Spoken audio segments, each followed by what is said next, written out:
Murrayfield, in the heart of Edinburgh and the home of Scottish rugby, saw Springbok rugby at its full glory.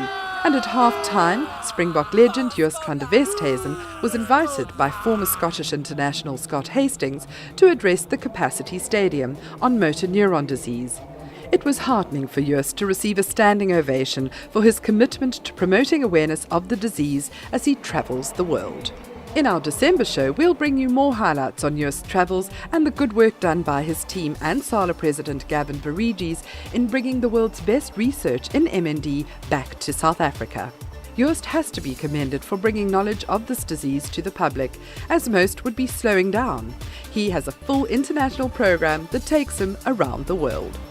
Across the waters in Dublin, Ireland, a stone's throw away from the newly revamped Aviva Stadium, the IRB held their inaugural conference and exhibition for rugby, where the focus was on the utilisation of new technology and the growth of the game, now that rugby has been included as an Olympic sport. High on the agenda was the 2015 Rugby World Cup in England and the importance of growing the game in the developing world. It was also a time to look back, where the IRB would induct new and deserving members into their Hall of Fame. And New Zealand captain Richie McCaw returned the World Cup back to start the challenge for 2015. I think we're in pretty good shape, but if you talk about defending it, you probably got the attitude wrong. You've got to go and win it again, because every other team's going to be doing their utmost to do that, and we've got to make sure that we have that attitude as well. Ladies and gentlemen, your appreciation, please, for Richie McCaw. Thanks, Richie. Bombarded by fans, Richie, who has over 100 test wins as captain, tried to get back to his seats. The focus moved to the Hall of Fame induction ceremony, where this year the IRB focused on British and Irish Lions players and Australian legends who have left their mark on the game. And tonight we induct 11 greats, all of whom have been involved on one side or the other in British and Irish Lions tours to Australia. Welshman Gareth Edwards was a favourite with the crowd, and so too was Scottish international Gavin Hastings. First of all, can I just say it's fantastic to be here. As a Scotsman, we're not used to winning much these last few years, so I'm accepting this not only on behalf of myself but the whole nation. So that's probably going to go back to Murrayfield, and it might be a while before we win something else. So I hope not, but you never know. Please welcome to the stage our final inductee tonight, George Regan.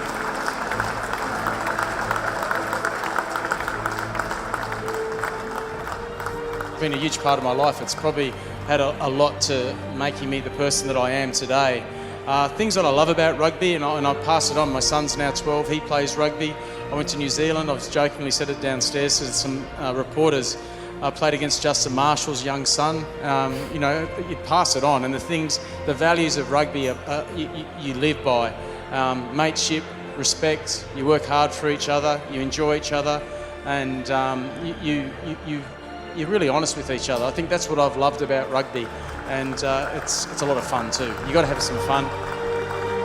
Our fourth and final IRB award this evening is the Vernon Pugh Award for Distinguished Service to Rugby. There aren't many people, even in this illustrious company, who can claim to have been in the game for over half a century.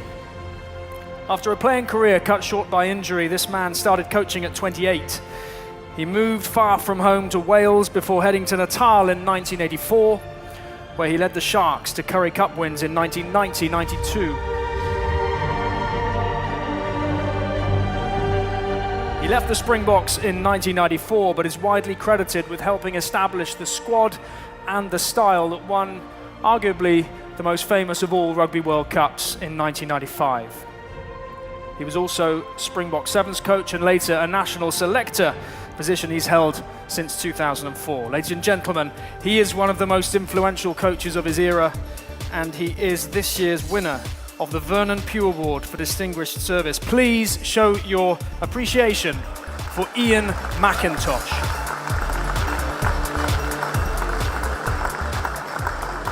No, and I'm very, very honoured, as you can imagine, but I'm very mindful of the fact that I received this on behalf of a lot of the people that have afforded me the privilege of serving this wonderful game of ours.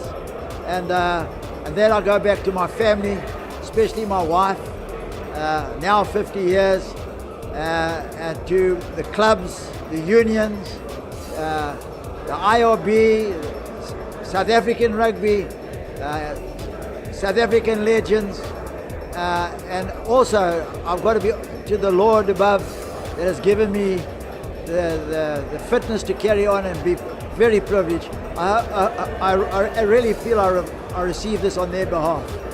And I just leave you with the saying that our dear great friend Koos Buurkes, the late Koos Buurkes, who said, you can never be bigger than this game, because when you are gone, the game will continue with or without you.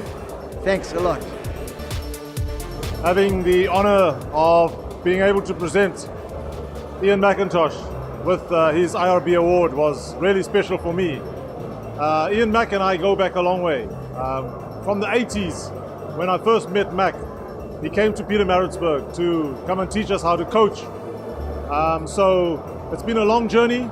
So it is really a fantastic occasion for Ian McIntosh to receive this great accolade from the International Rugby Board.